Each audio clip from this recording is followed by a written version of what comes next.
Right now, we've got you. Chris Collins, a New York congressman. He's endorsing Donald Trump. Congressman, I don't know how much of that you heard. You were one of Donald Trump's earliest backers. The way it would go, according to him, and he's not on the actual convention rules committee, but is that right now they don't expect, or he doesn't expect, I assume he knows more than I do, which is not much, that 40B rule would change. So as it stands now, it's Cruz and Trump going into it, a first ballot.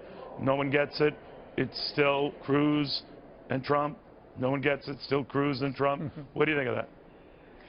Well, you know what? I actually am encouraged to be hearing, first of all, the unity discussion that now Reince Priebus and others, and I can tell you, I heard it on the House floor again today, member after member.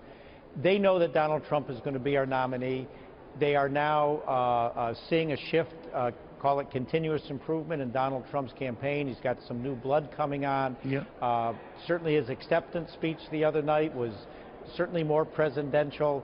I believe the party has now recognized Donald's going to be our nominee. They are starting to rally behind Donald Trump, at least behind the scenes. So you're optimistic. You know, you mentioned, Congressman, you know, Donald Trump was sounding more presidential last night. He certainly was. He did revert back a little bit to the Lion Ted comments and things like that. What do you make of that? Is that hurting his chances? And when he continues to talk about a rigged system, do you think it's counterproductive at this stage to do that? Well, I think we're still in the primary stage, Neil, right. And he's speaking to his supporters, and I think, you know, there's going to be that pivot, and you're seeing a little bit of it now. You'll see a lot more, I think, after next Tuesday, into the general election, and Donald Trump is a very smart person. He wants to win. I think you're going to see some shifting that will be more acceptable to some of the mainstream folks. We got a lot of time to get there. But back to your rules issue.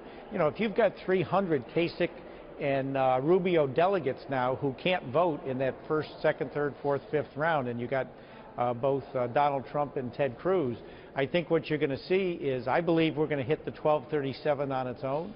But let's say you didn't. Let's say you're at 1,150, but you've got 300 delegates that were supporting Rubio and Kasich who aren't on the ballot anymore.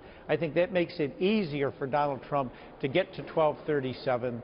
The fact that there may be 300 unpledged delegates as the rules now stand. So I think that's very encouraging for all of us supporting Donald Trump and just saying the key is the 1237, however we get there on the first ballot. Yeah, I see. But you think everyone can kiss and make up and get along. And the only reason why I mention it is Paul Ryan, no less, had to come out and say, it'd really be nice if everyone made it to the convention, every Republican made it to the convention. Jeb Bush, we know, is not going. We heard yesterday that Senator John McCain is not going. What do you think of that? Well, I mean, I'm always disappointed, you know, sour grapes. I think we should all come together. I mean, some of them, perhaps the wounds are just too deep and too open. I mean, let's face it, Donald Trump ate them for lunch.